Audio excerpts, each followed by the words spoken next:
2020 will go down in history. Life as we know it changed. This is a global crisis with a local impact. We have felt the full force. The farming community has had to adapt. Our economic, social and cultural infrastructure has been tested like never before in our lifetimes. The farming community has faced significant challenges. The uncertainty of Brexit, the introduction of new farming policies, the impact of COVID-19. But out of every crisis comes opportunity, and we still have much to celebrate. Massive challenges provide meaningful change. Nowhere is this more evident than in our farming community, who have continued to feed the nation, maintain the countryside, and gained newfound support and respect from the public. The hardest of times has inspired the greatest of responses. We have navigated the new norm, adapted the way we farm, opened up new distribution networks, discovered new ways of collaborating, and supported one another like never before. We are more agile, more efficient, and even stronger than ever. We are the beating heart of British agriculture, the best in the world.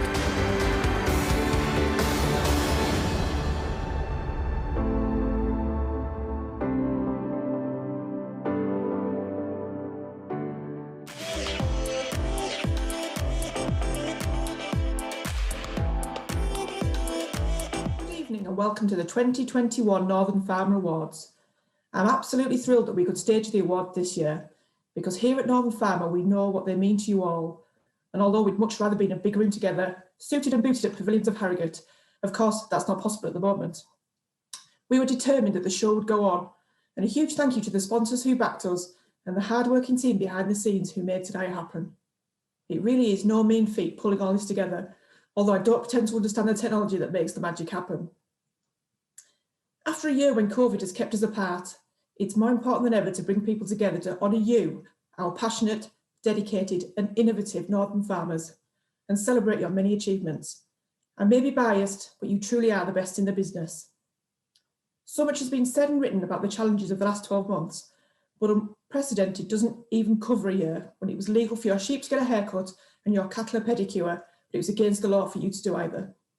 So sit back, relax, and enjoy the inspirational stories of agricultural success from across the north. Good luck to all our finalists, and I hope you enjoy the ceremony. Now it's over to our host for the evening, the wonderful Wendy Gibson. Hannah, thank you so much. Here I am live from Northumberland, and a really emotional and inspiring video at the top. You have been tested like never before. You have felt the full force, and you are feeding the nation. And that's why we celebrate and salute you tonight. So welcome, here I am live from home. Normally I would say, as Hannah said, how lovely to see you all in your best bib and tucker while having a sneaky look to see how many bottles of alcohol are on the tables and how long before the noise levels would rise to the jolly proportions of Glastonbury, just as my dad would look out and count his sheep. Work hard, party hard. That is the ethos of farmers. And as someone who comes from generations of farming stock, I know you absolutely deserve to let your hair down after working so hard. But never before, can I say, have I missed the sound of over 400 farmers celebrating and getting together. Never before have I so much wanted to hug you all. So you're probably quite glad you're the other side of a screen tonight. But tonight, I promise we will create our own atmosphere. We will make our own buzz, and we will raise our roofs wherever we are. And it is fantastic that we will actually probably see and hear from even more of you in this, our first virtual awards for the Northern Farmer Awards. On video, we will see you as you talk about why you deserve to win. And then after our sponsor reveals the shortlist, we will see you all up there on screen, so behave yourselves, and you can either put on your poker face or get ready to celebrate like mad when you found out that you have won. So start practicing. And never mind Gogglebox, I have a feeling that we will break the mold with this at-home Northern Farmer Awards for 2021. Now, I have no idea until we get to you whether you have elected to go for the full evening dress or whether you are in a warm woolly pulley and a sensible jacket ready to nip out to the sheep shed if there's any lambing crisis. But as for me, I have to say it's actually very nice to be here, sat at home and with no high heels because I'm sat at home and you can only see my top half. And just as farmers will find 1,000,001 uses for baler twine, well, I want you to relax because I have to share with you that my laptop is in fact propped up on my ironing board, because what else are you going to use your ironing board for these days now that nobody irons anymore? So get yourselves comfy, maybe with your takeaway of choice, maybe a hot drink. We have all seen people on Zoom blowing on their coffee while we know full well that it's got something stronger like gin, red wine or Prosecco. But tonight, absolutely, that is fine because we are here to celebrate and toast the finest farming folk the North has to offer. And try saying that after a drink. So that definitely is green tea. So welcome again. This is me speaking from home in deepest Northumberland, just a stone's throw from Hadrian's Wall, just the other side of Corbridge. I couldn't manage a red carpet, but I do have a red sofa, and I look forward to chatting to our winners and having a bit of a virtual chat when we get to you a little bit later. Now, those of you who know me know I am not exactly up on technology. Witness my ironing board, but the Northern Farmer have embraced it all, and we do have a live Twitter feed tonight, so we would love you to share your stories and share your photographs wherever you are, wherever you're celebrating, and whatever you want to say. Lots of positive comments, please. So be nice. It's not rocket science, as you'd expect. The hashtag is Northern Farmer Awards, and we would love to see lots and lots of lovely pictures of you. So here's how it's going to roll. For each of our categories, as ever, I will read out the category, then the shortlist, followed by a video, you in your own words, saying why you're so special and why you deserve to win. The sponsor will reveal the winner. Winner, please don't go anywhere, because after you've jumped up and punched the air or however you want to celebrate, we'll do a quick chat on camera. And the last award of the night is, of course, the Best of Breed winner of winners, Northern Farmer 2021, better than winning Britain's Got Talent and then some. So please don't go far, finalists or winners. We want you to stay in the green room because we may be coming back to you at the end of the evening. It could be you. But just before the first award, let's hear with some more words of inspiration from Stuart Roberts, the Deputy President of the NFU. Good evening, everyone. Stuart Roberts, Deputy President of the National Farmers Union. And I would like to say a massive well done to all the finalists in the Northern Farmer Awards run by the Northern Farmer. It's been a heck of a year this last 12 months, whether it be the weather we've had to deal with at different times, whether it be Brexit, whether it be the new agricultural policies that are on the horizon, or whether it be COVID-19. Something that has affected almost every aspect of not only our working lives, but our personal lives as well. But what we also know is we have seen record levels of support for farmers amongst the public. What we've done is we've got on and fed people. We've maintained the countryside that so many people have enjoyed. And we've seen 1 million people support a petition for our standards. So just remember, we are supported by the public. They really value what we do. And this evening, you're celebrating some of the finalists who are really at the top of our profession. Have a great evening. Well, great sentiments, and I hope you feel loved. You are supported. 1 million people signed that petition. You are loved by the public, and that's why tonight is so special. So without further ado, let's get cracking. The first award this evening is for the family-run Farm of the Year, sponsored by the Yorkshire Agricultural Society. It does what it says on the tin. It recognises the families at the heart of northern farming. The finalists for the family-run Farm of the Year are Mark Rook and family, Haig and Whitwam families, and John and Debbie Dobson and family.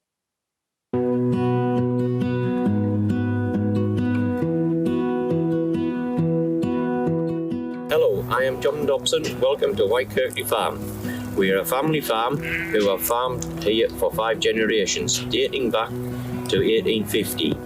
I farm here alongside my parents, Eric and Ella, wife Deborah, daughter Becky, with additional help from Becky's boyfriend Henry Crocker at busy times. The farm is on a generational tenancy, currently in a higher level stewardship scheme.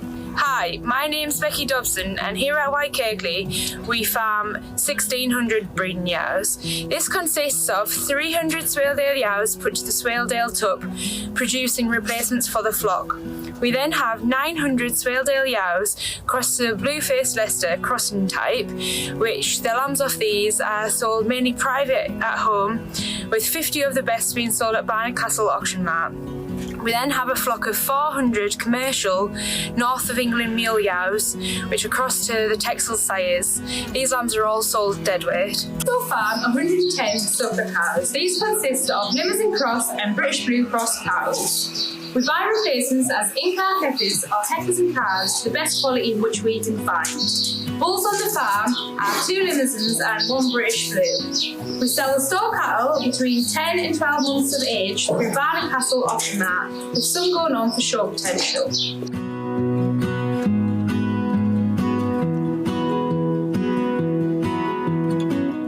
Hi there, my name's Simon Haig. Together with my business partner Andrew Whitwam, we run Bolstermoor Farm Shop. The mainstay of the business nowadays is the farm shop and coffee shop. We employ 95 people there, and this is bolted on to a traditional farming business, traditionally producing eggs, but now beef and lambs. The farm nowadays is run by my eldest son, Jack, who's 27, and Andrew's middle son, Lewis, who is 19. Together they run the beef enterprise and the sheep enterprise. Anything that we can produce on site from the farm, all the beef we produce, all goes into the shop. The same with the lamb. We opened the farm shop in 2009. We opened the coffee shop in 2011.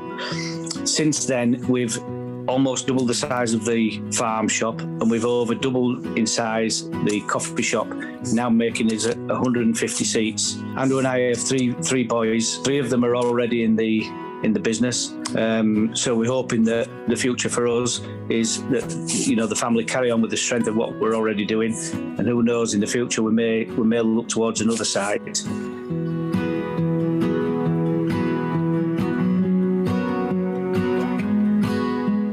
I'm Mark Rook, and my son sat next to me here is Peter. We farm a mixed farm. We farm 300 acres on the southern edge of the North Yorkshire moors. My late father came from York, and he managed to get the tenancy in 1962 of this farm, Beedham Grange. We've always had beef cows, we've never milked. My late wife and I built this farm up, and now Peter is taking over now. So Peter and I concentrate on the farm, which is where our heart is. Okay, so I'm Angela Rook, the owner of Beedham Grange Farm Shop, Tea Room and Butchery.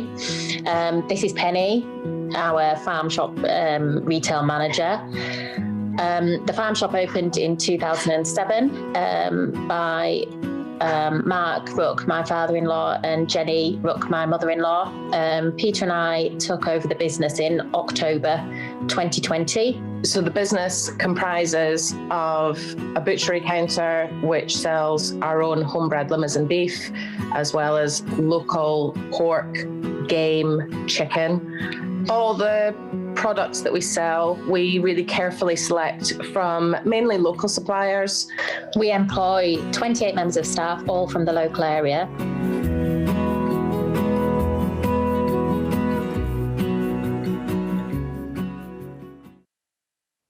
Well, 3 great finalists to kick us off. It is hard but rewarding work running a family farm, and all of tonight's shortlisted can be proud of themselves.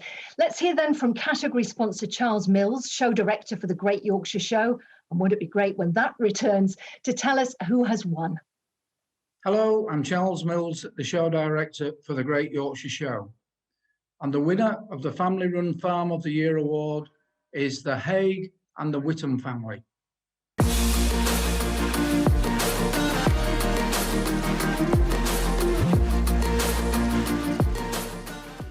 news for both of us, Simon.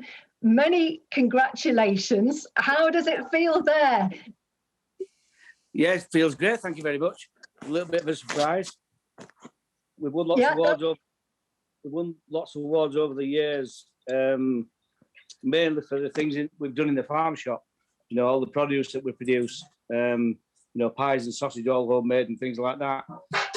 What we've not ever won for is anything that's specifically on the farm. So yeah, it's great to have won. Thank you. Excellent. Now, am I seeing tonight the Haig families or the Haig and the Whitwam families together, or are they going to be kicking off and celebrating separately on their farm? Celebrating separately, with socially distancing, doing as Boris tells us we need to do. So.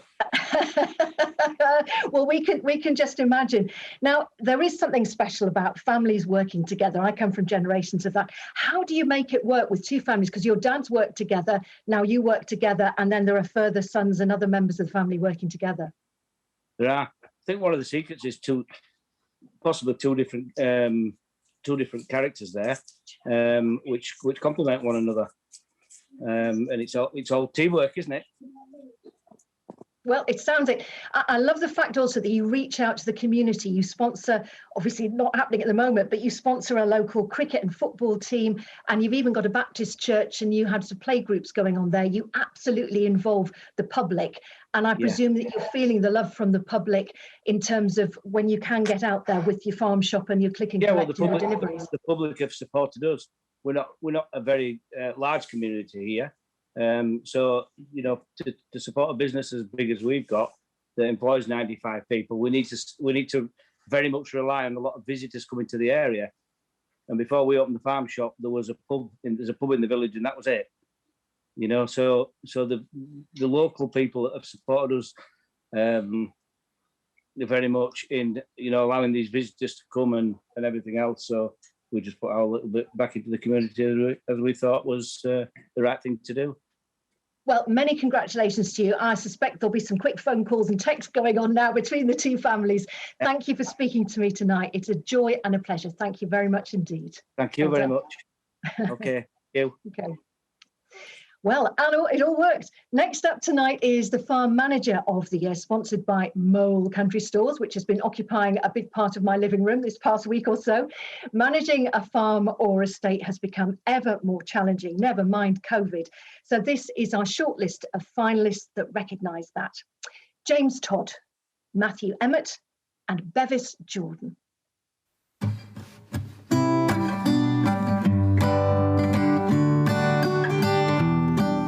I'm James Todd. I'm the farm manager at Newton Rig. I manage two farms here. So there's Sue Burns Farm, which is the dairy farm here. I also manage Low Beckside Farm, which is a hill farm at Mungrisdale.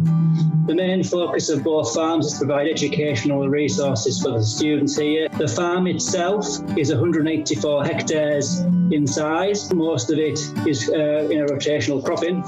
There's 121 acres of permanent pasture here.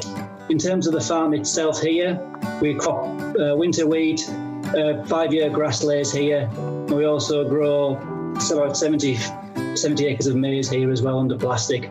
In terms of Low Beckside, we have two sheep flocks there. We have a draft flock there, which is 340 ewes strong. They're a mixture of swales from the fell and crossbred mules. In terms of the dairy here at Newton Rig, we have 252 pedigree Holstein cows here. They are housed all year round, 365 days of the year, in a purpose-built greenfield site. We calve predominantly to sex semen and beef now, so we genomically test all our heifers. In terms of technologies on the farm which we utilise, we've installed the Cow Manager ear tags within the last 3 years.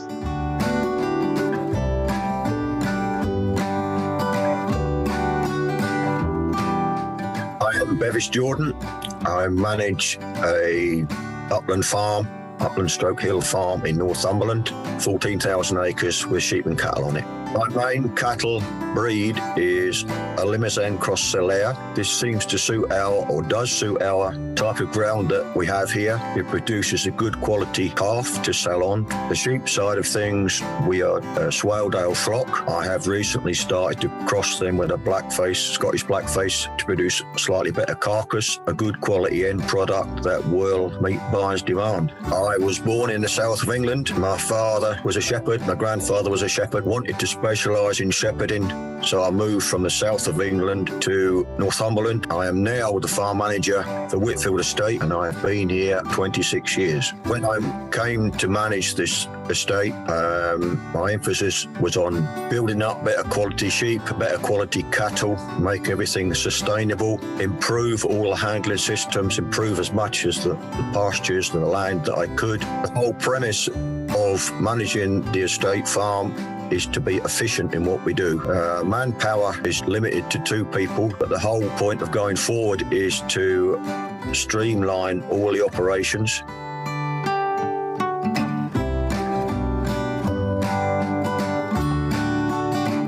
Hi, I'm Matthew Emmett and I'm 27 years old. I'm a farm manager on a hill farm for Lord Inglewood Farm Partnerships. We farm 1,200 Swaledale yows. I also help alongside my father and sister up at the home farm where I was brought up at Witherpole Farm. A lot of jobs are much easier when there's 2 of you. At the home farm, we have another 1,000 Swaledale yows, a small flock of Leicester yows to breed the crossing tups, crossing Leicesters, and then also 40 cattle as well. The farm I manage is approximately 2,000 acres, and the farm at home, that's another 1,400 acres. Alongside the flock at home, I run between 25 and 30 pedigree swales to try and breed pedigree Swaledale tups to sell at Kirby Stephen Auction Mart. My first judging job was probably one of the biggest that I'll possibly ever have, and that was the Leicester female sale at Carlisle in 2015, I think it was. Very unexpected, we very much enjoyed it, and the champion that day was 11,000 guineas, which was a record at the time.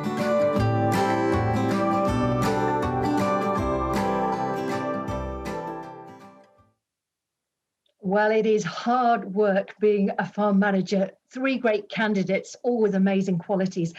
I can only imagine what it's like sitting at home waiting to find out who's won. We'll go to a commercial break. No, just joking. Here is our sponsor from Mole Country Stores, Sam Holdstock, to reveal the winner. Good evening.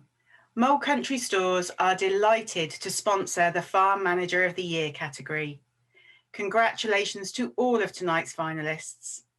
The winner of the Farm Manager of the Year award is Bevis Jordan.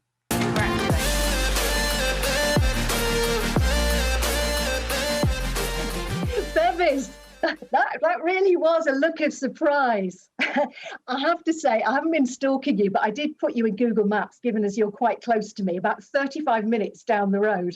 So if it wasn't for the restrictions, I could actually have sat you on my red sofa to have this chat tonight. Now, you sound like somebody out of Thomas Hardy. You came up from the South Country 26 years ago. You've been on the Whitfield estate. What is so special about being a farm manager in God's own country in Northumberland?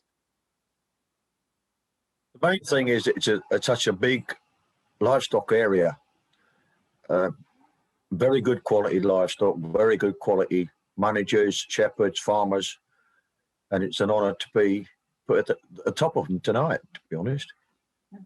You're really driven. I mean, you said to the judges that your aim, you maximise outputs, you minimise inputs, and you've done your research all over the world, including in America, where you came back with something called pelvic scoring, when vets here had never even heard of it largely. That's right. I've travelled in the United States quite a bit and learned a lot over there because of the huge cattle herds that they have and the huge sheep flocks as well. So it's helped me to move forward in this country as well with different ideas that I've gained over there, especially, as you say, pelvic measuring heifers. So that helps the whole product. How hard is it? Sorry. Now go on. Now, I was going to say, how hard is it? Because you run a big farm, it's 14,000 acres, and there's just the two of you, Bevis. That's a hard old job there. Well, the whole estate's 14,000. The piece that I look after is just 4,000, but it is still quite a lump of ground. And as I say, we have to streamline everything just for two main people, myself and one other, to manage that most of the time. Obviously, at peak times, I do use casual labour as well. We couldn't do everything that we needed to do by ourselves. But the whole point is to keep things streamlined and maximise output with that. Now, you came up from generations of shepherds up here to fulfil your dream. What are your plans for the future as farm manager, Bevis? My future as farm manager doesn't go a lot further, to be honest, because I'm quite old now. So no. But hopefully the people I've worked with have learned something that will help them in the future as well. So it's just moving forward with the times and keeping everything correct. Well, Bevis, I think it's called experience, and you have bags of that. It is a pleasure to speak to you virtually tonight. Thank you very much indeed, and well done again, Bevis Jordan, our Farm Manager of the Year. Thank you. Thank you. Well done. And now next up is Arable Farmer of the Year, sponsored by Byker Group Concrete. It's for an arable farmer with a vision for the future, a great management and investment strategy, as well as a detailed understanding of costs. And here is our shortlist: Mark Ward, Andrew Wilson, and John Simpson.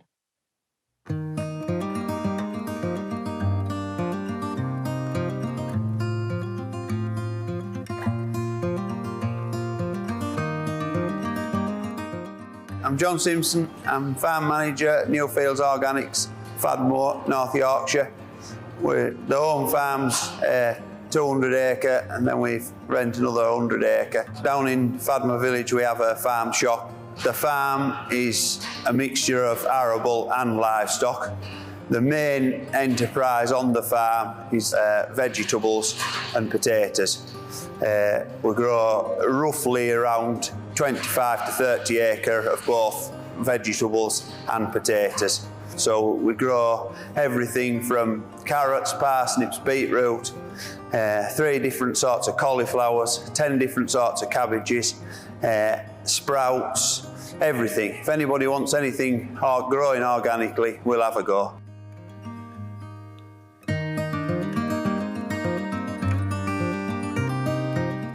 Hambleton Farming was set up in 2016. It's a joint venture with originally 3 farmers working together. We have a general cropping of wheat, barley, oilseed rape, some maize, some beans and grasslays with clover, which are used on a 4 to 5 year cropping plan. The arable enterprise extends to 680 acres in-house. Business also has a large portfolio of contracting clients, which include services such as contract spraying, liming, digestate application and manure application. I have become involved with what was FaceTime Farmer, and then that's been changed to Farmer Time. It's a platform which is used in which you engage with a school, and then that will give the children an overview on the practicalities of life. At present, this has been put a little bit on the back burner, and we're waiting to be given a new school.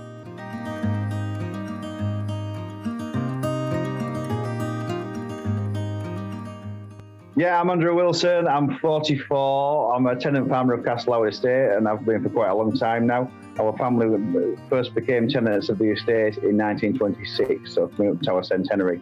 We farm about 330 acres from Castlelower, and we own about another 70 on top of that. And then we rent a couple of hundred more in for potatoes on various different farms. Our cropping is quite diverse with 8 different crops. We keep bed and breakfast pigs, and have done since 1990. Our cropping forms 2 basic rotations really. The farm isn't called brickyard for nothing, with some quite challenging ground in certain areas. And our heavy land rotation is 2 wheats followed by winter beans, and then 2 more wheats followed by spring oats. Our cereals are driven a little bit by local markets. The winter barley is become feed. It used to be malting, but diminishing malting premiums and the maltsters demanding more spring varieties has meant our winter barley has become feed. We can't run a business like we do without people, and people are very important to us. We've 2 full-time staff, Santis and Malcolm. We've also got a good team of self-employed men that have been with us for quite a while. I'm very fortunate to have a good team behind me, and without those people, we wouldn't be where we are today.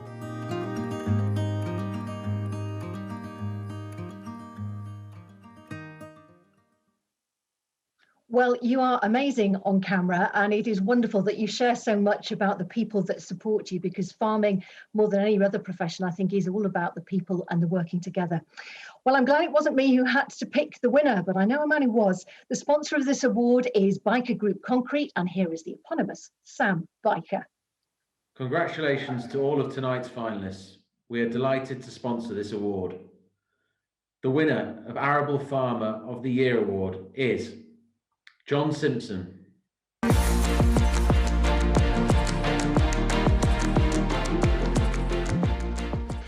Well, fireworks to celebrate his win. Sadly, John couldn't be with us tonight, but we will make sure that his trophy gets to him, and we congratulate him sincerely on his win. He was a finalist last year. He came back even stronger than ever this year, and we are delighted for his win. So many congratulations to John Simpson. We'll make sure he gets our love and his trophy.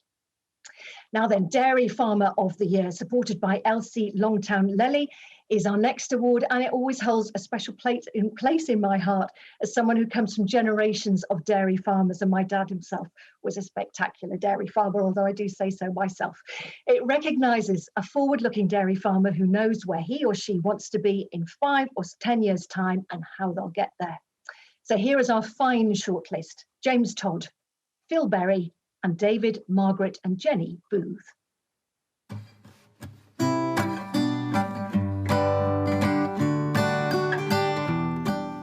Good afternoon. I'm David Booth. On this side is my wife Margaret and my daughter Jenny Booth. We own 80 hectares of land and rent a further 15 hectares of land for summer. We milk 150 Holstein cattle and 188 head of young stock. We've had quite a lot of investment in the last 10 years, so now all cows are milked by robots. The aim is to produce as much milk as we can off 150, 140 cows milking at the moment. Well, the show I heard was the pedigree section was registered around 1980. We haven't purchased many cows over the years, just odd ones here and there. So we have over the last 10 years, we haven't bought a single live animal onto the farm. We do all embryo transfer work. We like to buy in a new family each year for embryos. 2019, we were excited to win the Master Breeder Award from the Holstein UK. 2019 was 40 years of our pedigree breeding, but we also won the Yorkshire Show, which has been one of Jenny's long-held ambitions.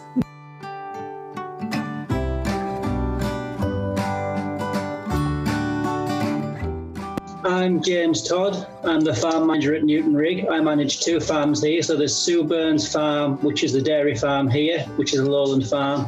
I also manage Low Beckside Farm, which is a hill farm at Mungrisdale.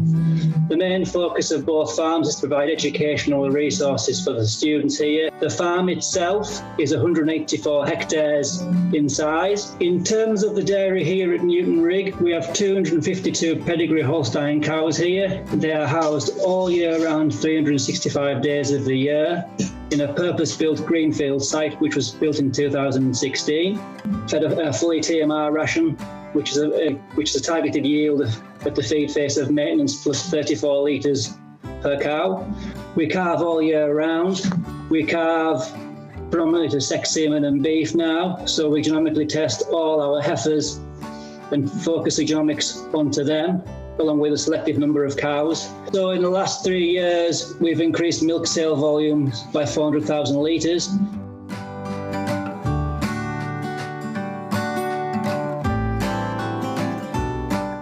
Okay, so my name is Philip Berry. I farm here with my parents. We currently farm about 180 acres of land mixed between rented and owned, primarily grassland. Currently milking 115 cows with about anywhere between 15 and 20 dry cows at any one time. We calve all year round. We farm pedigree Holsteins with probably about 2 or 3 jerseys milking as well. Wholesale we sell to Morton's Dairies in Liverpool, which goes for doorstep deliveries and milk into schools. Roughly about 50 litres to 60 litres per day goes via our raw milk fridge. We've set that up back in 2016. We found it's gone really well, and especially in the last 12 months due to lockdown. Another small proportion of the milk goes into processing into our on-farm gelateria. This was set up back in 2019, so it's been slowly growing year on year. But when we managed to reopen after lockdown, footfall increased to the farm, and hopefully this will continue.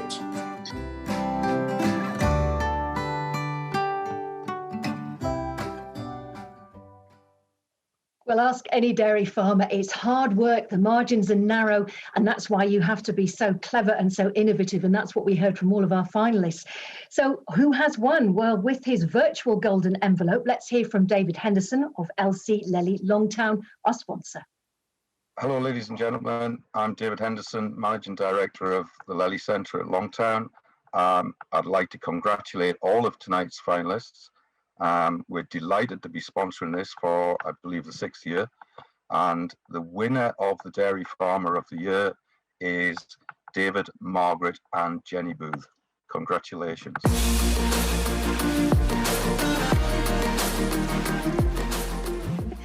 Oh, I love the reaction. You are such a gentleman, David. When you announced your family in the video that I had the pleasure of seeing ahead of this prepping, and now, I know dairy farmers are particularly passionate about what you do, and you have invested so many years in the Shoredale prefects. So how did it make you feel about being announced as the Holstein Master Breeder winners, and also with your daughter as being a winner at the Great Yorkshire Show?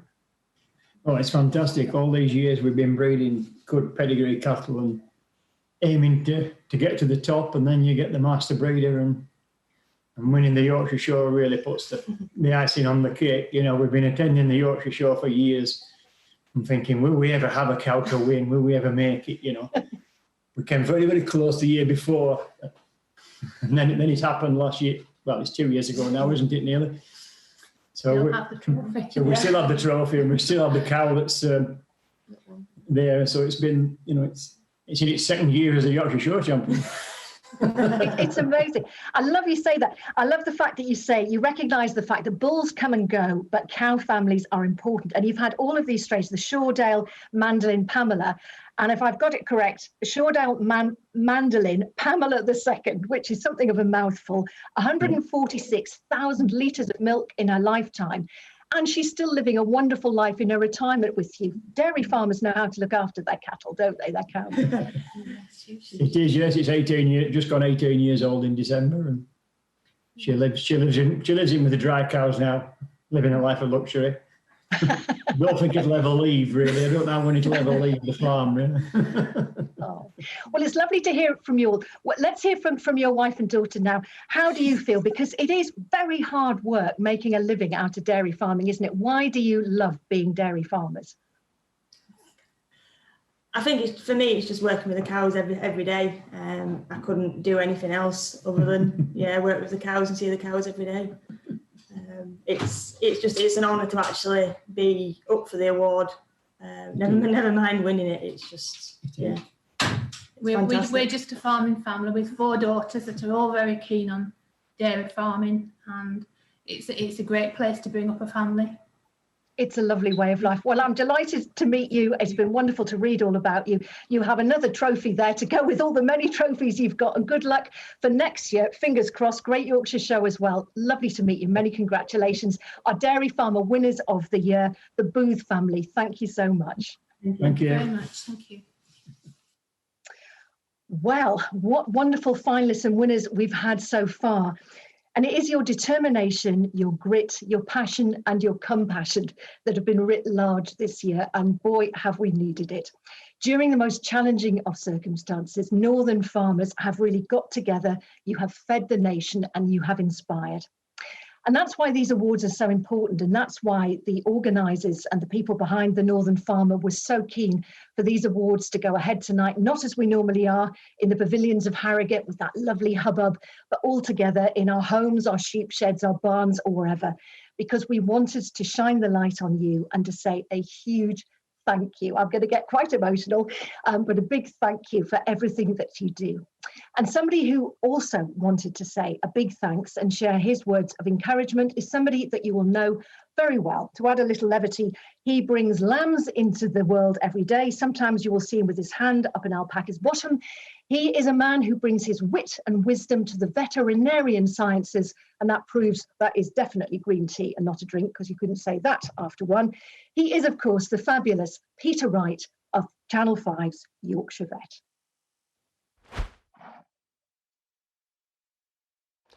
Hello, it's Peter Wright here from the Yorkshire Vet. I've spent a lifetime working with farmers, and I know how hard you lot all work. And it's been a pleasure over the years working with you.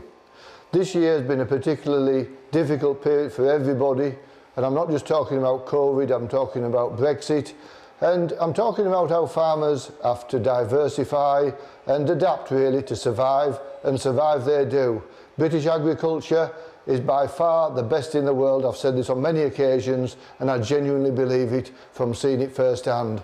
So people that are nominated for these awards, I want to wish you all the best, and you deserve everything you get, and I hope you're all successful in the categories you're in. All the best. What a lovely speech. You are definitely the best in the world, and we do, of course, wish you all the best. So halfway through, we come to our fifth category, which is always lively and memorable, much like the candidates themselves. It is Young Farmer of the Year, sponsored by NFU Mutual, who keep on winning awards themselves for their own terrific insurance cover. Now, being creative, innovative and forward-thinking are strong qualities in young farmers, and this category aims to recognise and reward just those qualities. So here is our list of splendid finalists. Katie Sanderson, Max Bradley and Harriet Gallagher.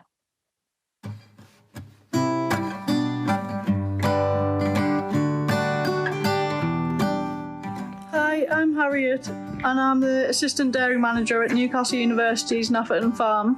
I first got into farming around 10 years ago when we bought 5 Schwalbe ewes to manage our grass at home. I then realised that I actually really loved being around the sheep, so I approached our neighbouring farmers, the Jewetts, to ask if I could help there.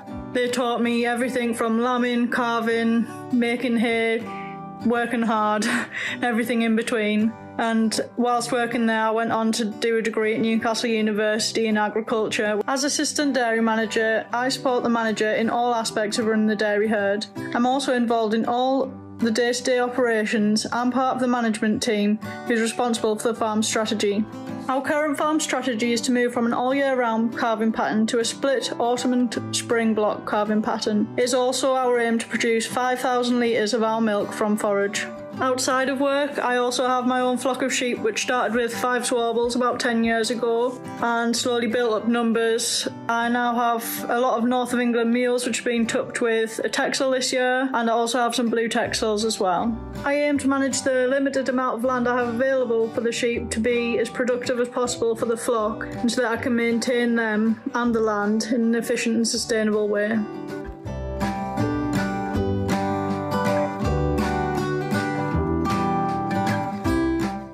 Max Bradley lives with his family on Clocken Farm, Dacre, near Harrogate.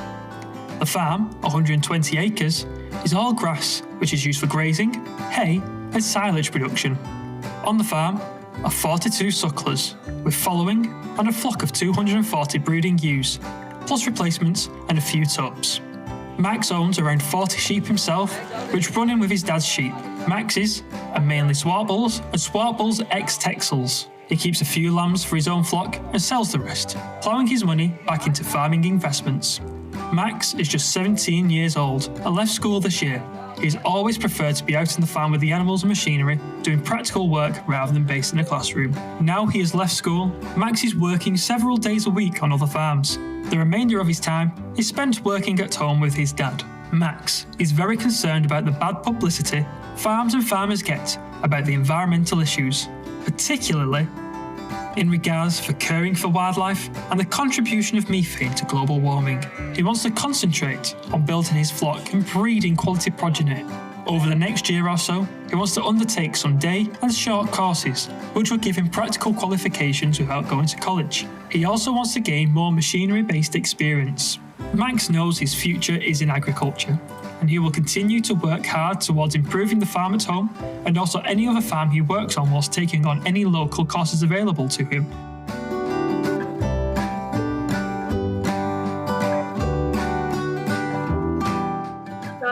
I'm Katie Sanderson at Beef and Sheep Farm based in County Durham. I have moved slightly away from the farm in itself as I've become a teacher. However, I still love to go down whenever I have some free time away from planning and marking books to help with the livestock side. Easter holidays definitely come in handy for lambing, so I help support my dad and my two uncles who run the farm with the paperwork side of things. So I'm a part of Elkin Farmers Club, which is one of 7 clubs in the County Durham, which makes up part of Northern area. I'm the current club secretary for Elwick and have been for many years now. I joined Young Farmers when I was 10 years old and have been a part of Elwick ever since, getting involved with from things such as cookery to stock judging to floral art to tug of war. Anything I'll turn my hand to. It's quite sad that I'm in my last year now. My hope is that Young Farmers will go from strength to strength. Obviously, at the moment, it's a very difficult time. COVID is obviously playing a big part with members not being able to meet at their regular meetings. So hopefully we can go from strength to strength and come out of this pandemic the other side stronger and better.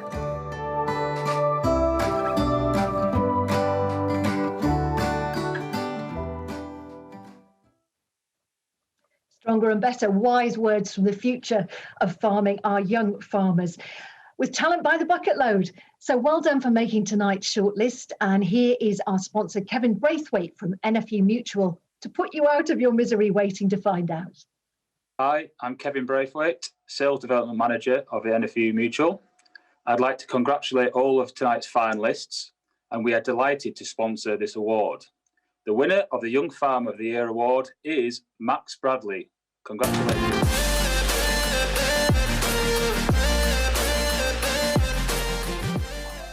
Well, hello. I know representing Max tonight, it's Dad Norman, I think. Nice to see you there. Yeah, well, a farmer, but not a young farmer anymore, I'm afraid. But, Oh, we're all young in spirit. You must be very proud. Now, just to share a bit more, he's just at the tender age of 17, and we've had all sorts of amazing winners over the year at the tender age of 17. And Max is very much proof that hands-on as much as formal learning is what it's about. Just repeat that, please. We just had a bit of noise. That's all right. It's all real life tonight, isn't it? No, I'm saying he's proof that it's hands-on learning.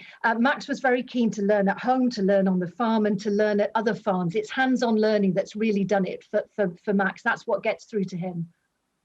Absolutely, you know, it picks up really quick. I won't say what age he was when he sort of mastered tractor driving, because you know, the competencies, and his college career lasted all of, I think, 1 day. But yeah, you know, he was headhunted by the guy who works for me. He rung up and asked if he was available. That's where Richard Burton, where he works, you know, most days of the week and everything. And yeah, he's learning from other experienced farmers and, you know, bringing his own innovations to it as well.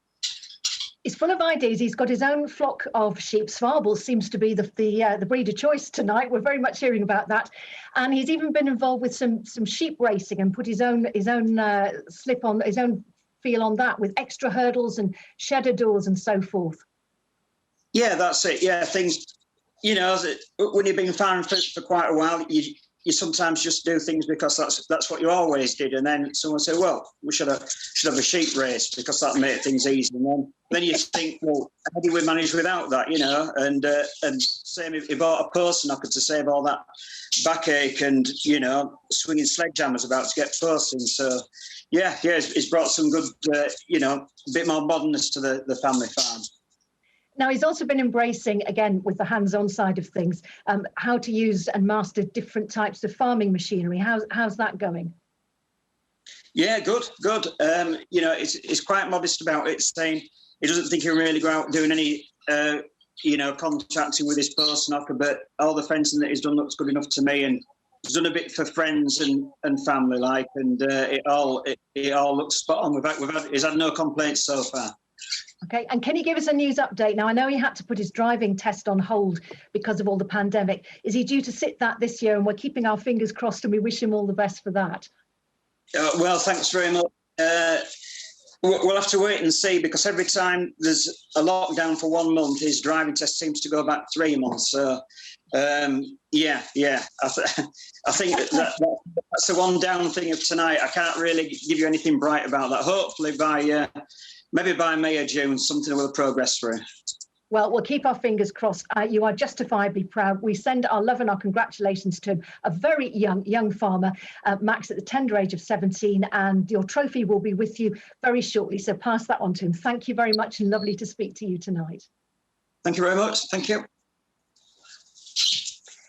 Now then, 4 more categories still to come, plus the best of breed winner of winners, if you like, the Northern Farmer overall winner of 2021.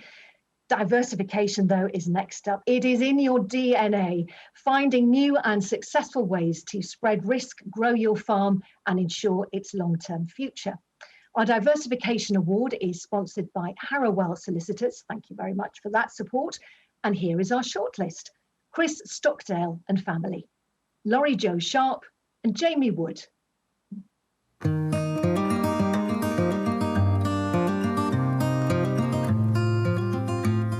Hello, my name's Chris Stockdale. This is my daughter Chloe.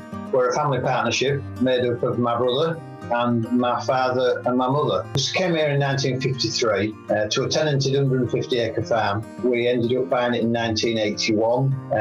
Predominantly dairy, 170 cows, pedigree Holstein Friesians, calve all year round. Sell it to Arla on a 360 contract. That's where Chloe comes in. She does all the Arla 360 admissions work, which is quite a lot. The rest of the farm is made up of arable, wheat, barley and forage maize for the cows. So that's the farm really. And the caravan site was built in 1984 with full facilities, showers, toilets. There's a cafe on site, shop, and we take 8 to 10. So it's... Well, we've had glamping tents now for about 3 years.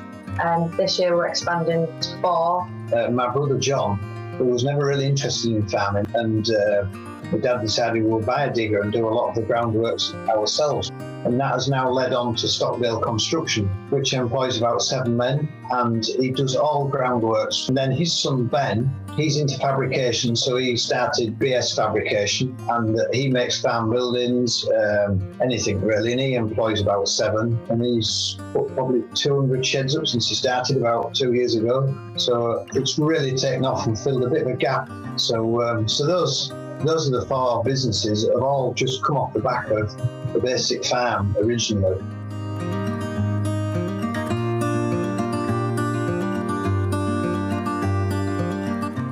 I'm Laurie Sharp.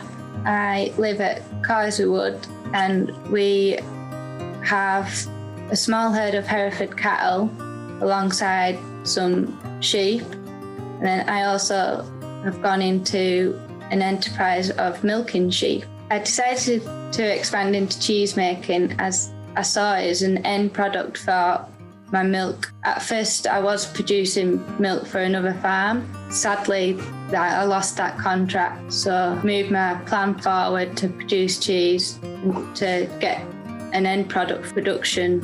My hopes are to expand the enterprise to more sheep and milk more year round, as at the moment it is seasonal from March till about September, and then to expand into a little farm shop as well and produce meat as well as the cheese. So I'm only making a little amount at the moment, but hopefully in the future it'll grow and expand so I can make it every day. I was making a little cheese, like a soft camembert style, and then a hard cheddar style. So I had 2 types of cheese on the market.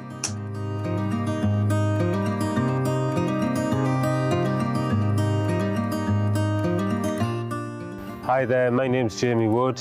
This is my partner Ellen, and welcome to Manor House Farm at Roxby, near Whitby. All the ice cream's made here on the farm. We sell it all to local shops, businesses. We also have 7 houses which we rent out to students in Newcastle. They're all in the Heaton area. I actually owned a council house in 2010, decided to sell it and invest the money, and I bought 2 properties in Newcastle which I rent out to students. At any one time I can have up to 50 students. I rent it out on an individual room basis. With things getting so busy here on the farm now, we have a property manager who looks after them. It brings in a brilliant income for me and Ellen. Over the last few years we've put everything back into the farm, all machinery, tractors, macro, all the ice cream equipment has come out of that, all the livestock, and built up our cows. We now have 28 jerseys and hope to get them up to about 50 in the next year.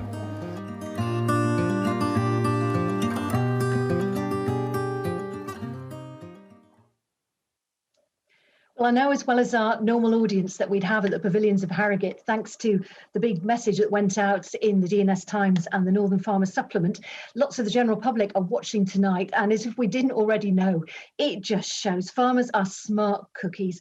All of those innovative and interesting ideas about spreading risk and diversification.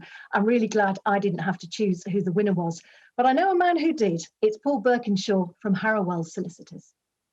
Good evening. My name is Paul Birkinshaw, a partner with Harrowell Solicitors, and once again this year we've been lucky enough to sponsor the award for diversification.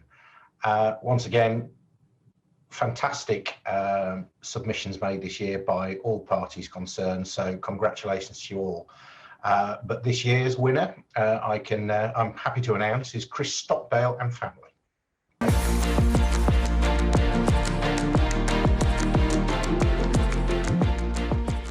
I'm still waiting for the moment when somebody leaps up and down.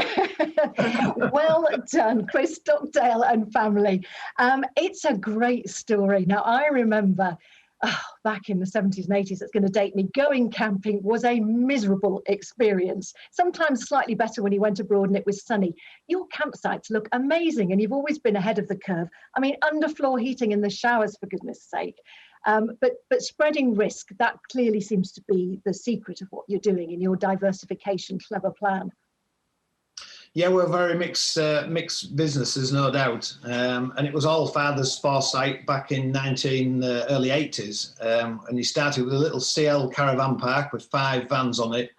And he got this idea that he wanted to go big. And he borrowed a lot of money, and everybody told him he was going the wrong way with doing it, because back then diversification was not as popular as it is now. But we've never looked back.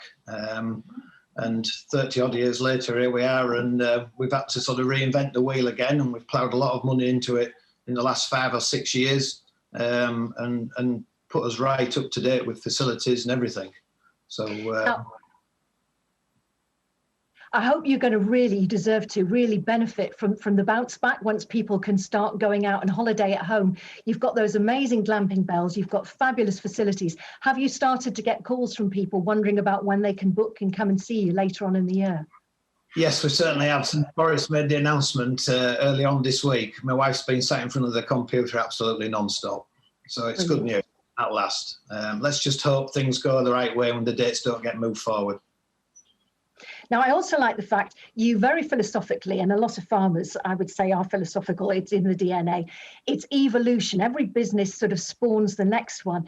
And your brother and your nephew, you're quite modest about this, but Stockdale Construction and Fabrications, 200 buildings going up in 2 years, including one at Flamingo Land. I'm dying to hear what they got up to there. Please tell me it was a shed for the giraffes or something. No, it was for a new ride, actually, at Flamingo Land. I can't remember what it was called, but it was a big ride, and he had to build the station where you get on and off for the ride, and it was a very, very big project, and he's only in his 30s, but he pulled it off, and yeah, it set him in good stead. No, it's brilliant. What about your plans for the future then? Because you're covering lots of bases. You've got this fantastic camping site. You've got dairy, arable, construction. You cover so many bases. Have you got any new ideas that you've been working on during lockdown? No, not just at the moment. It's gone fairly fast at the moment as it is. So we'll just look to see what we can do at the caravan site for the future. I think it's for the next generation now. They're coming on. I took over from my dad, me and my brother, and now the next generation are coming on. So I'm sure new ideas will soon start coming our way, and the usual family discussion around the table will be going ahead. Build to your strengths. Now, when we do this at the Pavilions of Harrogate, those who've been finalists before will know I always try and plug you and plug your businesses. So you've got some of the wider public, I know, tuning in tonight because this is being live streamed. Just a quick plug for where you are and what you offer for the holiday summer. Right, we'll come to Radale. Radale's the best county in North Yorkshire. We get a mixture of the coast and the market towns and the moors. We're close to Pickering, Steam Engine Rally and Railway. And yeah, our facilities are up to date. Let's hope the sun shines. Let's hope it's a brilliant summer. Please come. I might come myself. I fancy that underfloor heating in the showers. It sounds heavenly. Thank you very much. A pleasure to meet you and many, many congratulations. Thank you. Wow. Things have moved on a long way, haven't they? Now then, Sheep Farmer of the Year is another category which is always hotly contested. Lots of pride at stake. And it is sponsored by our fabulous organisers of these awards and a wonderful publication. My dad, retired farmer, loves it. It is required reading every month. It is, of course, the Northern Farmer, our sponsor and our organiser. And this award recognises the sheep farmer who is the total package. Here's our shortlist. Sarah Hogarth, Hannah Jackson and Kenton Foster. Let's hear from them.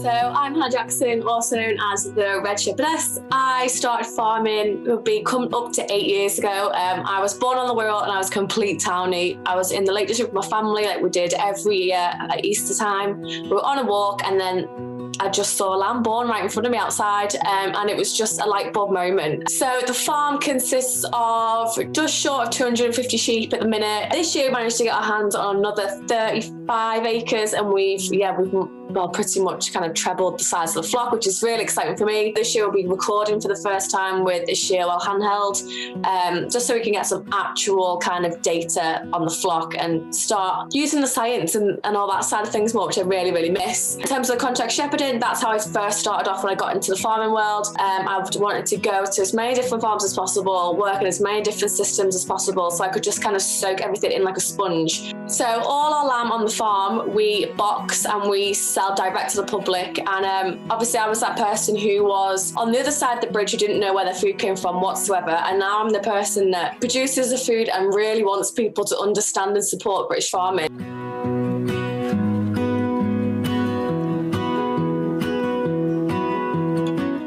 I am Sarah Hogarth. I farm at Burker Farm, Howgill. We have 80 acres in byland. I rent a further 40 acres of hill allotment, and then I have right on the open common. I farm pure Ruffell sheep. I have run 250 sheep, which have just over 20 of those go to the Leicester to produce the Ruffell meal. I rent the farm off my father, who has farmed the farm all his life. It has been within the family for 160 plus years. My two daughters, Fiona and Laura, are both very interested in the Ruffell sheep and have their own flock.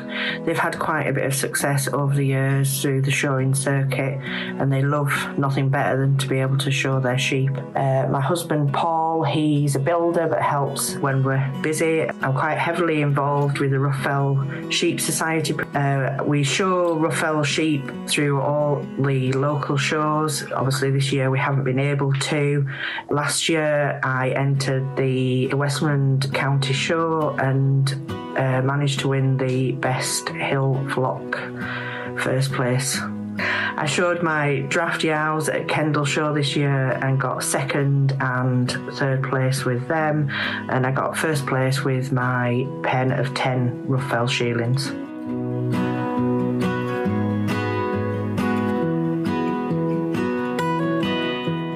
I'm Kenton Foster from Garriston Farm near Leyburn. We have a 10-acre rented farm, and we also rent now 7 acres next to that. We also rent 40 acres of summer grazing. I keep 20 pedigree Charolais ewes, and we have just bought 11 Blueface Leicester traditional type this time. We also have 100 Cheviot Mule March lambing ewes, 80 to 100 late lambing ewes, which are in May.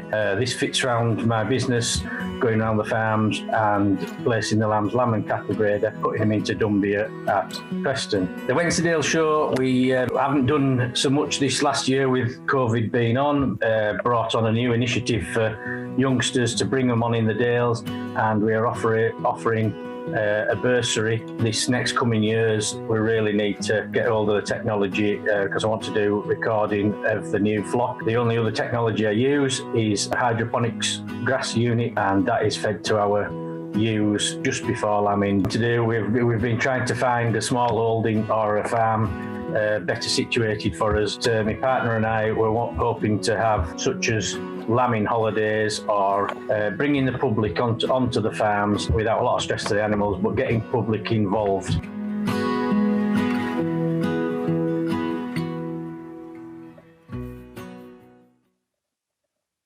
Different approaches, but 3 great sheep farmers. And to reveal with her virtual golden envelope the actual winner, back again with us is Hannah Chapman from The Northern Farmer. I'm Hannah Chapman, editor of Northern Farmer. Congratulations to all the finalists in what is always a keenly contested category. We're delighted to sponsor this award, and as the granddaughter of a North Yorkshire sheep farmer, I understand the dedication and know-how it takes to run a successful sheep business. The winner of the award for Sheep Farmer of the Year 2021 is Hannah Jackson.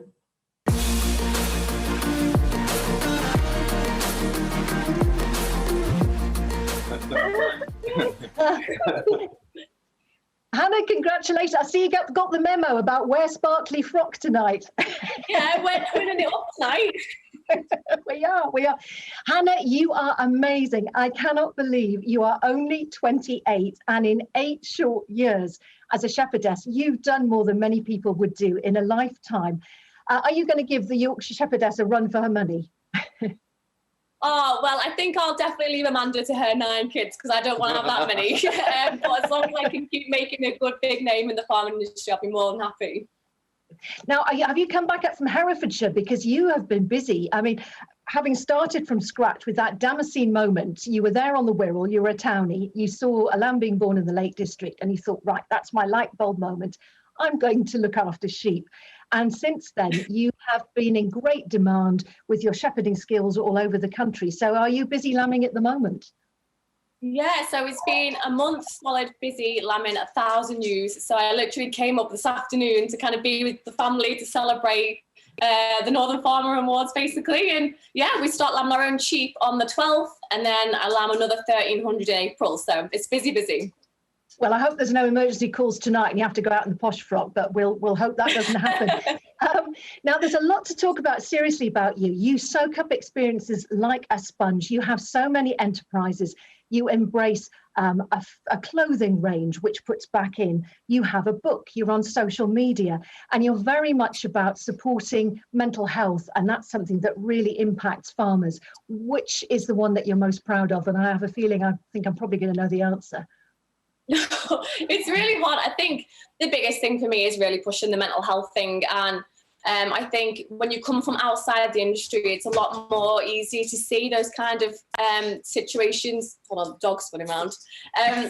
Yeah, and I just want to, mental health and farming is the biggest thing. And also just telling people and showing people that you can come from outside of farming and come into the industry, and it is open to a whole mixture of people.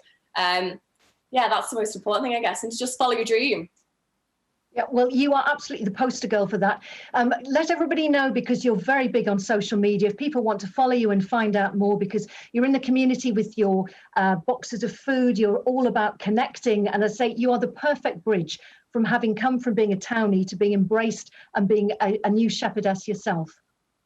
Oh, thank you. Yeah, so it's Red Shepherdess on any of the social medias, and that is literally it's insight to life on the farm every single day, where your food comes from and the whole journey all the way through. And hopefully it'll connect more and more people to really support British farming and, yeah, get behind the industry and start buying British. Wise words. I'm glad the drive up was worth it. And I'm pleased I'm not the only one wearing a sparkly frock tonight. Well done. We look forward to following your progress. Many, many congratulations and a pleasure to meet you.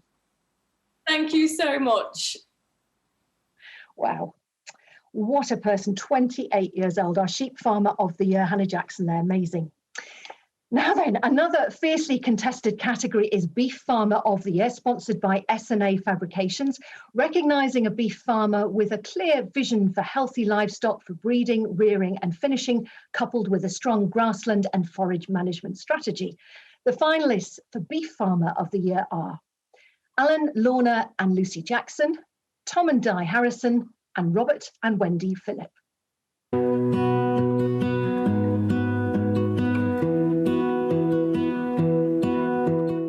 Hi, I'm Lucy Story. I live and work at Rugley Farm. So the farm is 1,100 acres, rented mostly from the Duke of Northumberland. We run 3 enterprises. We have sheep, cattle and arable. So we're running 160 suckler cows. That's what we'll be calving this spring.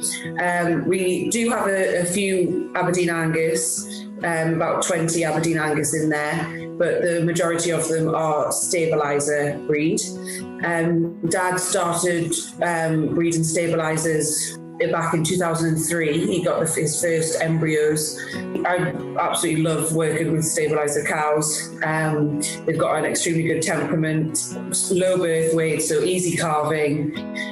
Calves have a lot of hybrid vigour to make things a little bit easier at calving time. We also breed our own, we try and breed our own bulls, both for selling and also for our own use. The plans for the future would be really focused on efficiencies. I think we need to just be so much more efficient.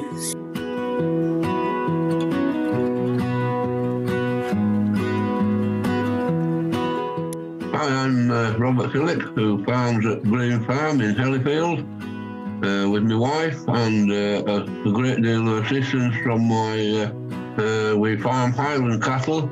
And we have one of the largest foals of Highland cattle in the country. We started with Highlands. I bought 2 for my wife for a birthday as a surprise. I stopped buying any more ponies, which has worked really, really well, as we've never had any ponies since. Things got out of hand after that, so we decided to sell the milk cows and put the money into Highlands. Our main outlet for our beef is we supply Waitrose, Dovecot Park. This year we sent 130. We also supply Swaledale Foods, who supply a lot of top restaurants in London. Then we also have our little shop, which Wendy tends to run, where we sell our own beef. The COVID situation has been a pain from our business and shop point of view. It has actually worked very well in that we definitely sold more animals this year through the shop than we have done previously.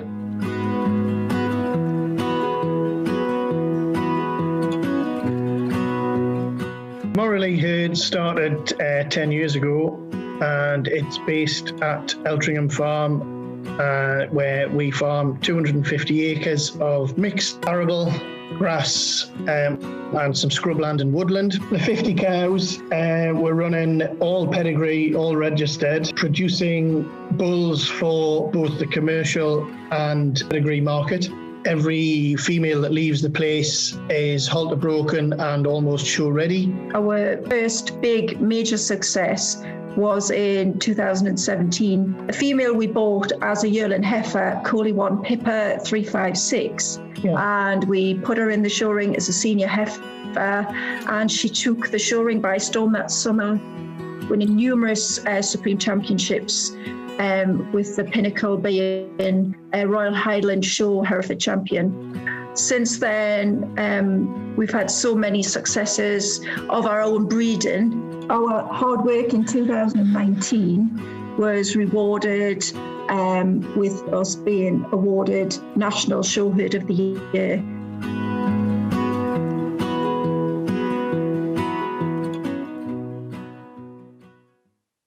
Well, some quality entrants once again. More great work going on, and long may it continue. And here's Simon Pelly from S&A Fabrications with his virtual microphone and his virtual golden envelope to reveal our winner. Hi, I'm Simon Pelly, Managing Director of S&A Buildings and Roundhouse Buildings. I'd like to congratulate all of the finalists on a job well done in what can only be conceived as a very, very challenging year in all industries. S&A are really delighted to be the sponsor of Beef Farm of the Year, and we've been the sponsor since its inauguration many, many years ago, whenever that was. But anyway, we're here to announce a winner. So I'm very, very pleased to announce that the winner of Beef Farm of the Year 2021 is Robert and Wendy Phillip. Congratulations, guys.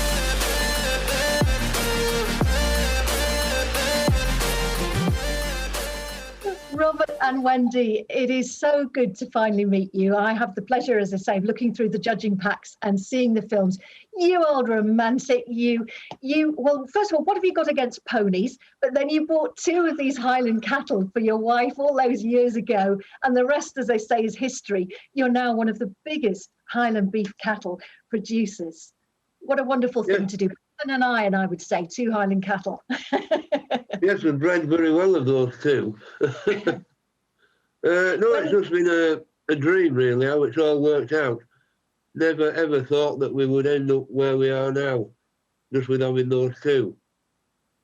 Wendy, how did it feel when you got those 2 Highland cattle? Well, wonderful.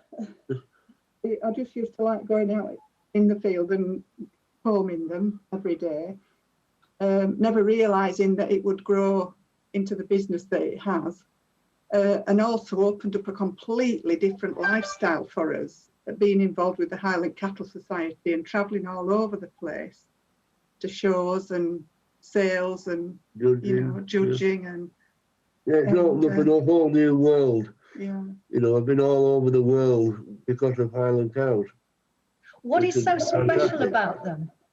Yeah, what is so special about them as a breed? Because it's a breed, but if people breed them, they really tend to love them. Well, everybody loves them. Everybody loves them. I wouldn't ever have to kill any if I had £1 for everybody who said, oh, aren't they cute or aren't they lovely? They're just characters and different, and we just love them. And you must be proud. It's been a challenging year for many reasons, but from those modest beginnings, you are now rightly proud to sell to Waitrose and to some of the best restaurants in London and Manchester. It must make you feel very proud. Yeah, very proud. I say we never thought that it would end up like we are doing. And yes, when the restaurants get open again, we'll be able to start selling more. But, our shops work really well and everything. So, no, it's worked fantastic, really. And despite the challenges of COVID, this has been actually a very good year for you. We've heard a lot about it tonight, about you are supported by the public, you are feeding the nation. Do you feel there's a reconnection with the public and a lot of love and support for what you do, and people buying, whether it's click and collect or turning up at your farm shop to buy more from you this year? Very much so, yes. People, we didn't know what you did, or, we didn't know we could buy it just like this. But, isn't it tasty? Seems to surprise them that it actually tastes quite good. Wendy, that sounds I can't talk very well. I've got a problem with my mouth at the moment, so I can't talk properly. You are doing really, really well. Wendy, I'm going to put the last question to you. That sounds like it was a birthday present that couldn't be bettered. What are you expecting for your next birthday? Is he a romantic? He sounds one. I'll leave now. Oh, no, stay. Well, listen, I'm not going to embarrass you. Wendy and Robert Phillip, many, many congratulations, and may your Highland beef cattle go from strength to strength. Wonderful to meet you. Thank you very much. Enjoy your win. You can have a drink now. Well, I can't drink, but can I just say, on a different note, many, many thanks. I couldn't be doing this if it wasn't for my assistant Andy Lambert and his wife Sarah. They're doing all the work now because I can't work just at the moment. So all credit to them because they've done everything. Well, you've said it very eloquently, heard loud and clear across the airwaves tonight. Thank you. Big credit to them and big credit to you too. Thank you very much. Thank you. Wonderful. Hits you at the heartstrings. Well, just before our winner of winners, it is our final category of the evening for outstanding achievement. And haven't you all been outstanding tonight? It's for outstanding achievements in the agricultural industry, obviously, sponsored by Neil Fell Mobile Sheep Dipping. Now, himself a former winner, I had the pleasure of meeting him in previous years, and he came up with the idea of mobile sheep dipping. I kid you not, true story, by watching at the local chippy and watching as they carefully lowered fish into the hot fat to cook it and batter it, and thought, why has nobody thought of a more efficient way of dipping sheep? And so he came up with the mobile Neil Fell sheep dipping operation. A man of great thinking and out of the box thinking, which is what this category is all about. So this award is for innovation and exceptional achievement, and those who manifest just those qualities are as follows: East Hull Community Farm, Mark Rook and family, and Hannah Jackson.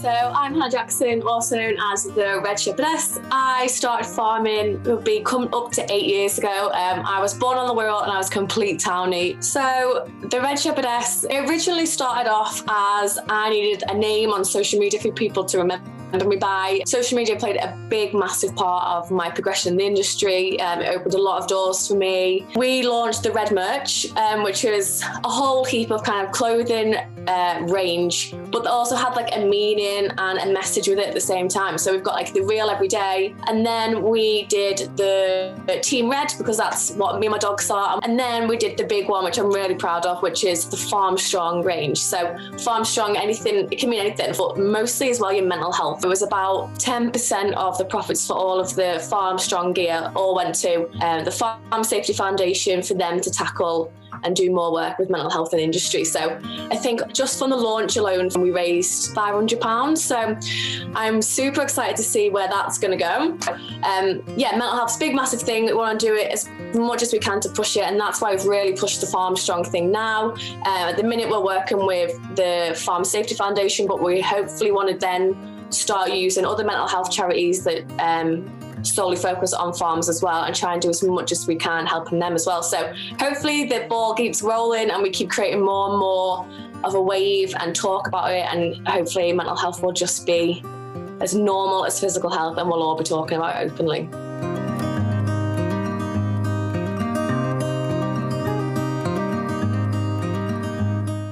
I'm Mark Rook, and my son sat next to me here is Peter. We farm a mixed farm. We farm 300 acres on the southern edge of the North Yorkshire moors. My late father came from York, and he managed to get the tenancy in 1962 of this farm, Beedham Grange. We've always had beef cows, we've never milked. My late wife and I built this farm up, and now Peter is taking over now. So Peter and I concentrate on the farm, which is where our heart is. Okay, so I'm Angela Rook, the owner of Beedham Grange Farm Shop, Tea Room and Butchery. This is Penny, our farm shop retail manager. The farm shop opened in 2007 by Mark Rook, my father-in-law, and Jenny Rook, my mother-in-law. Peter and I took over the business in October 2020. So the business comprises of a butchery counter which sells our own homebred Limousin beef, as well as local pork, game, chicken. All the products that we sell, we really carefully select from mainly local suppliers. We employ 28 members of staff, all from the local area.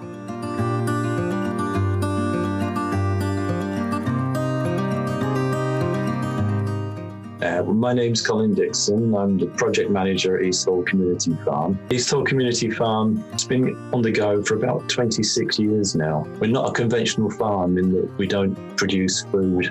The main thing we do is to offer day placements to adults with special needs. We had to close our operations from March of last year because our main activity is working with adults with special needs. They are particularly vulnerable to to COVID. Having said that, they are people who have needs and they still need support from ourselves. We've continued to offer support in the form of remote contact. We send them regular activity packs. We have telephone calls and video calls with them. And we try as much as we can to maintain that contact. The people that sadly can't visit the farm because we're closed are getting a little bit of that experience and the taste of the countryside from watching those videos.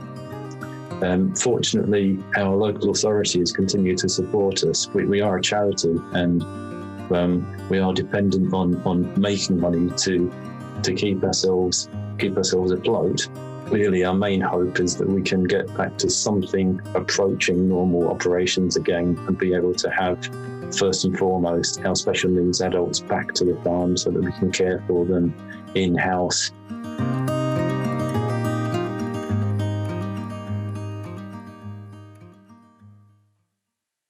Well, you can see why the category is Outstanding Achievement. So many wonderful things included there. Well done all. And here to put you out of your misery, we'll keep you waiting no longer to reveal the winner, sporting some wonderful lockdown facial hair. It is the eponymous Neil Fell of Neil Fell Mobile Dipping Services. Hello, it's Neil Fell here from NR Fell Mobile Sheep Dipping. This year we're sponsoring the category for Outstanding Achievement Award. The winner for this year is Mark Rook and family.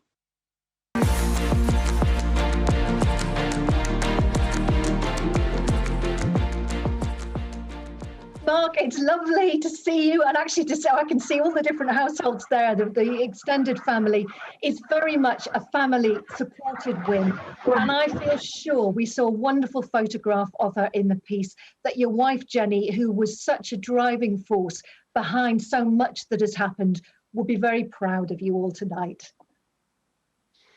Yes, I haven't got a photograph. I haven't got a picture of you, but something's wrong with the phone. But yes. I mean, it's obviously in 2007. Said built up the farm shop. Jenny now is the mainstay behind. It has gone from strength to strength.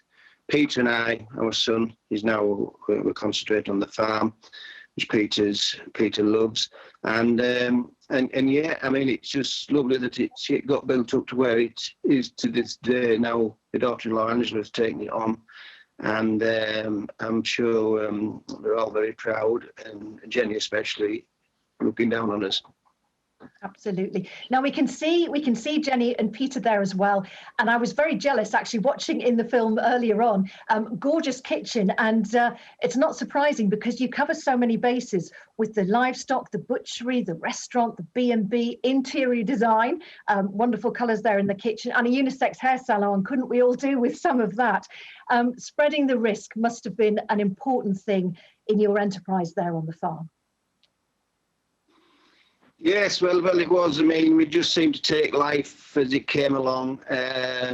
You know, we set off on this farm, and we just we just built it up really, and never thought. But you know, over the years, we didn't realise how things have gone forward, and different enterprises. You know, we diversified into an opportunity of green waste, and we take that from the Ryedale Council. That benefits both the council and ourselves.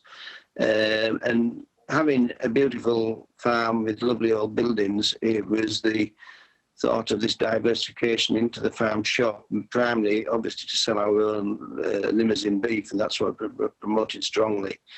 Also a restaurant as well, and everything is combining, you know, strongly into each other, enterprise and business. So we're really proud, and it's, you know, it's set up for the next generation, Angela and Peter, and we're just very proud where we've got to. Thank you. So you should be.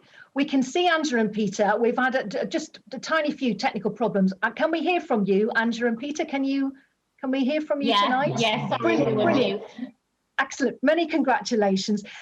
Peter, I know your dad says his and your heart are in the farm, and your very talented wife has other gifts and talents that spread across things as well, with the interior design and so forth.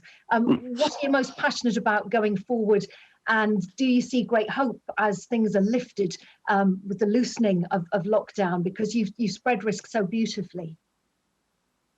Yeah, I mean, it's Peter's sister that has the interior shop, so she's involved as well.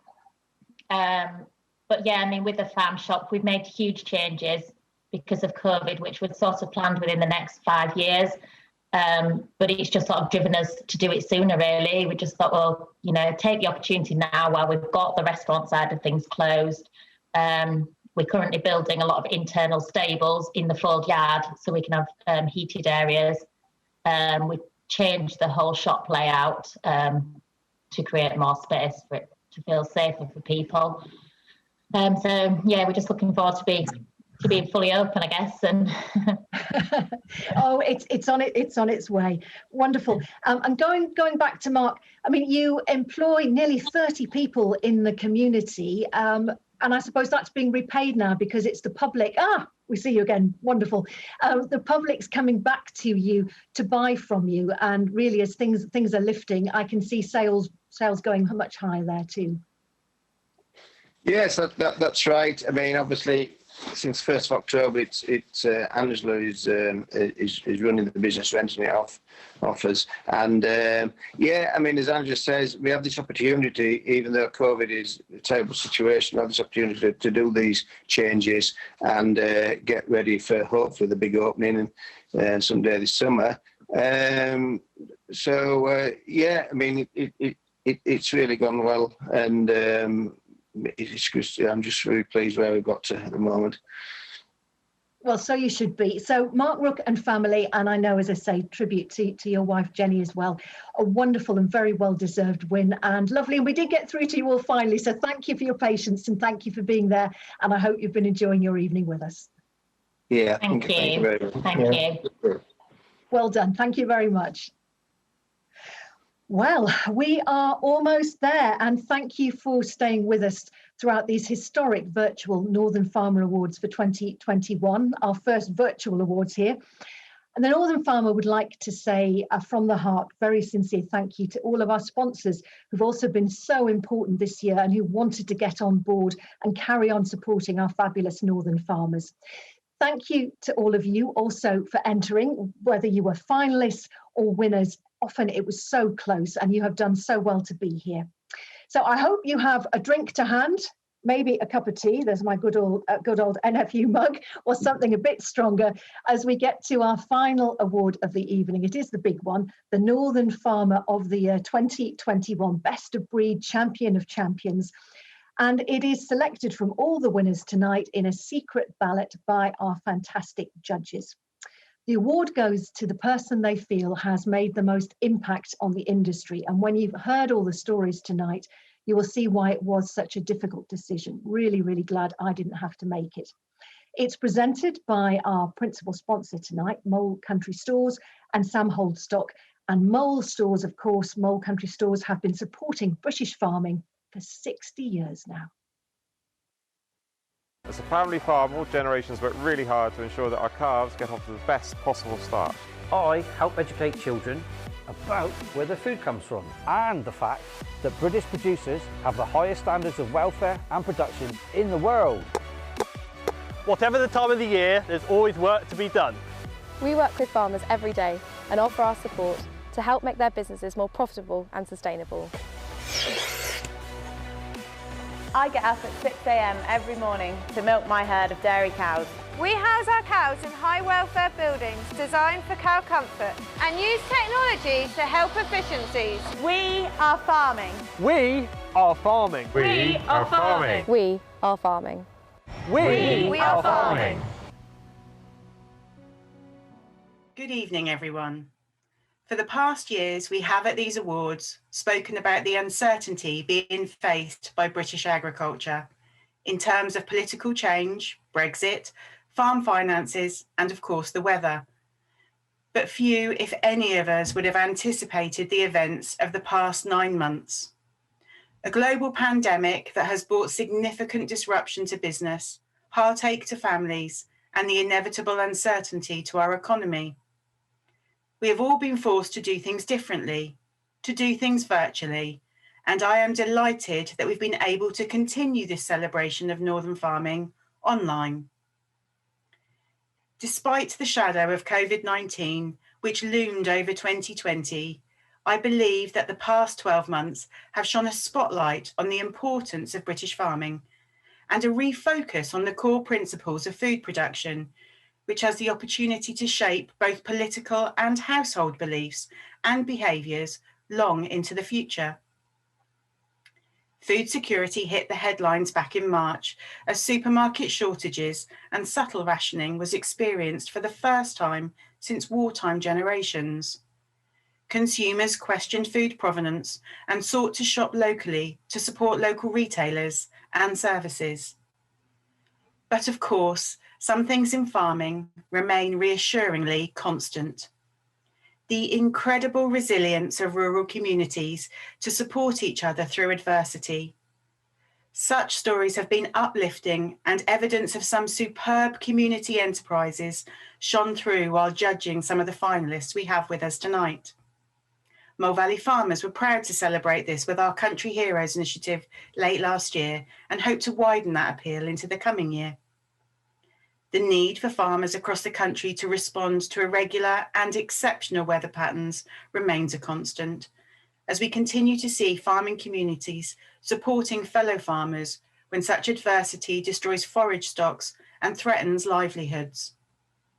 The ability for the agricultural industry to adapt positively to changing conditions, committing to the development of profitable, sustainable futures. Mole Valley Farmers is committed to UK agriculture and has a clear sense of purpose to work for the greater good of farming, focusing on driving a competitive advantage on behalf of our shareholders and members. The past 12 months have seen us continue to work hard to utilise our scale, our knowledge and expertise, and our strong position in the market to ensure availability and help our customers improve profitability, productivity, and sustainability in their businesses. We have led the way in implementing safe shopping environments for our customers during these uncertain times, and we recognise the role we must play in supporting British agriculture with industry-leading knowledge, the best value for money products, high levels of service, and we will continue to invest in technical innovation, new product development, trials, and research. Our industry-leading links with research institutes and academics, both in the UK and elsewhere in the world, continue to drive innovation and a point of difference within our feed business. These links have enabled us to launch several exclusive product opportunities during the year, from specialist car fields to high-performance feed additives. As demonstrated here tonight with this online event, we also are finding new ways of communicating with customers and delivering technical advice and support to ensure our accessibility across the industry. And so now, as we look forward, there are strong signs of hope. That hope and steely resilience has been demonstrated here tonight, with stories of innovation and commitment to farming across the north of England, where farming has cemented its place at the heart of communities and defined itself and its importance to our UK way of life and our economy. We are proud to sponsor these awards and look forward to next year when we may hopefully raise a glass to each other's success in person. And now, it gives me the greatest of pleasure to announce the winners of the Northern Farmer a Year 2021. The award goes to the Hay and Whitwam families. Congratulations.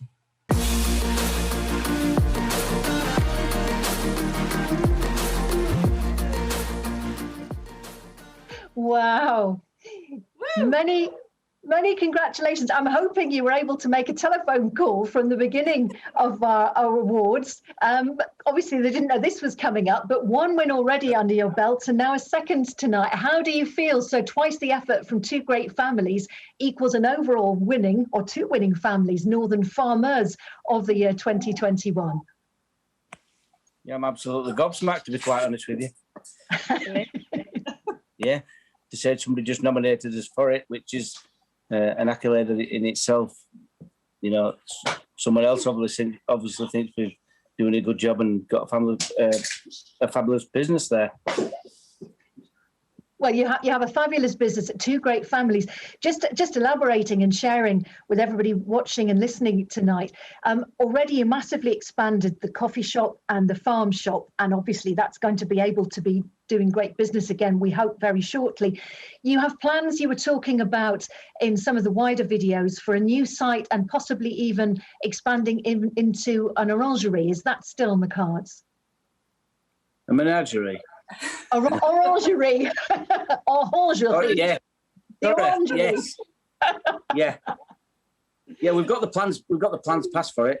The only thing that's really holding us back at the minute is the COVID situation, because we've had to adapt the coffee shop. When we're able to open the coffee shop, we've had to put an exit and an entrance in, and the exit is exactly where we wanted to.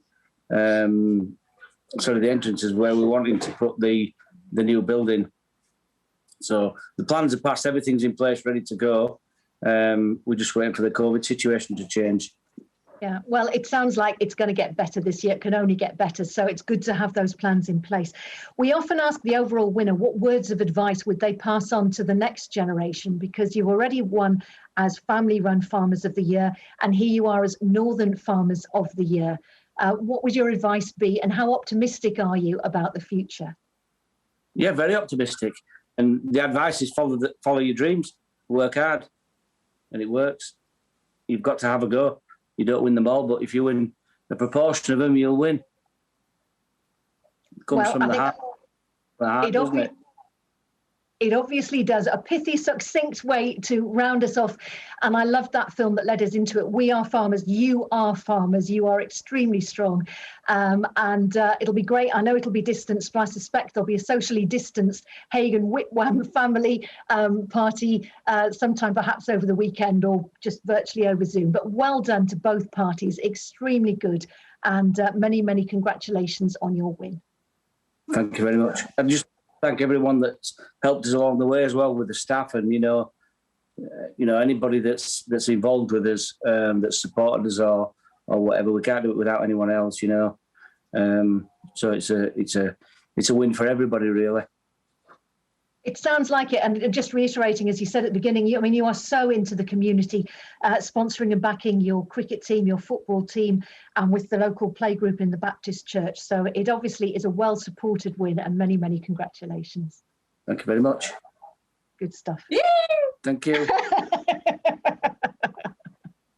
I think that look, and I think that yippee at the end said it all. So wherever you are, our lovely audiences, in your homes, in your sitting rooms, I don't know whether Hannah's had to nip out to the lambing sheds in her lovely sparkly dress, wherever you are, for the final time this evening, can you raise a glass or a coffee mug to our overall winners of the Northern Farmer 2021? Once again, the Hagan Whitwam families, well done. And that's about it for now. Huge congratulations to all our winners, to all our finalists, and a big thanks to all of our sponsors who have made it all happen. I just hope we all get to meet in the flesh next year and see the whites of each other's eyes, and who knows, maybe even have a hug. You have shown again, as if you didn't know it, that there is so much fantastic work going on. Simon just said it all. Nothing is going to hold you back. I almost feel a rock anthem coming on, but don't worry, I shan't burst into song. I shall restrain myself. So well done again. And please do remember to pick up your copy of the DNS Times on the 5th of March, when there'll be a wonderful supplement from the Northern Farmer. And I dare say some lovely shots of you all, because those wonderful technical people at Spark, part of the Savills group, have been grabbing screenshots, I think, throughout the night. And I hope you've been tweeting tonight. A reminder, our live Twitter hashtag is hashtag Northern Farmer Awards. So please do keep on sending photographs and all your comments. We would love to see that side of things as well. So to all our winners, I'd like to remind you that our trophies, our fabulous trophies, will also be winging their way to you within the next week or so. To all of you, keep on doing what you are doing. You are strong, you are feeding the nation, and believe me, you are supported. You really are. So let's hope we do see each other next year in Harrogate, at the Pavilions of Harrogate. For me, it is just a short stagger upstairs to swap the sparkly dress for some PJs very shortly. Thank you. It has been a privilege and a pleasure to be part of tonight. Keep on supporting Northern farmers. From me for now, lots of love. Good night.